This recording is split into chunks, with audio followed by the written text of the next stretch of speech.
আচ্ছা, আপনার উদ্দেশ্যে আমি কিছু কথা বলতে চাই। হ্যাঁ, আপনাকেই বলছি, কমরেড কলতন দাশগুপ্ত। তার কারণ হলো, আপনি আমাদের পানিহাটি থেকে সিপিএমের টিকিটে প্রার্থী হয়ে দাঁড়িয়েছেন। আপনার মতো গিরগিটিকে আশা করি পানিহাটির মানুষে কেউ ভোট দেবে না। আমি তো দেবই না। তার কারণ কি জানেন? কারণ আপনি হলেন গিরগিটি, আর আপনার দলটাই হচ্ছে পুরো গিরগিটি। আপনি একটা কথা আমাকে বলুন, তামান্না খাতুনের যখন মৃত্যু হলো, তার মা প্রতিবাদ করলো, সেই মুখ যখন সিপিএমের হয়ে প্রার্থী হচ্ছে, সেক্ষেত্রে কোনো অন্যায় নেই। সে তার মেয়েকে নিয়ে রাজনীতি করছে না, সে খুব ভালো কাজ করছে। অথচ অভয়ার মা যখন, সে নিজে থেকেই তার পছন্দের দল বিজেপিকে সাপোর্ট করতে চাইছে, সে যখন বলতে চাইছে আমি বিজেপির প্রার্থী হতে চাইছি, তার কারণ সেও তার মেয়ের বিচার চাইছে। কারণ সে জানে একটাই দল রয়েছে রাজ্যে, সে হলো বিজেপি। চাইলে ইনি ওনার মেয়ের যে অন্যায় তার বিচার করতে পারে। যারা দোষী তাদের শাস্তি দিতে পারে।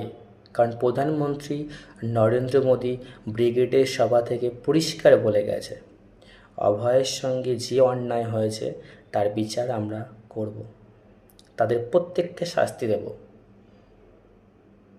আর আপনি অভয়ের মায়ের দিকে আঙুল তুলছেন।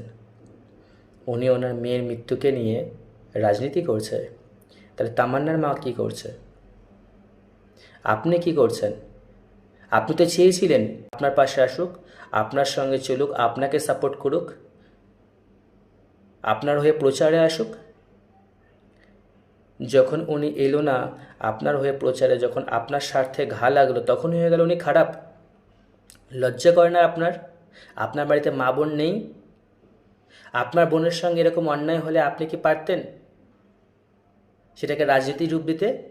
না, আপনি সবার আগে বলতেন সবার আগে আমার মেয়ের ন্যায় বিচার চাই, তারপরে আমি রাজনীতিতে যাব।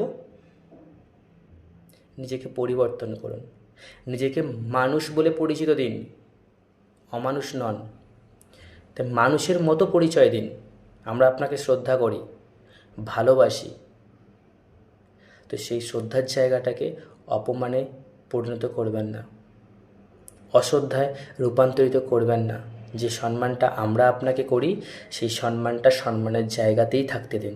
আসুন আমরা সবাই মিলে হাতে হাত রেখে একটাই কথা বলি, আমাদের পরিবর্তন দরকার। এই নোংরা যে সমাজটা তৈরি হয়েছে, সমাজকে আমরা নতুন করে গড়তে চাই। তাই টিএমসি সরকারকে পরিবর্তন করে আমরা বিজেপি সরকার আনতে চাই।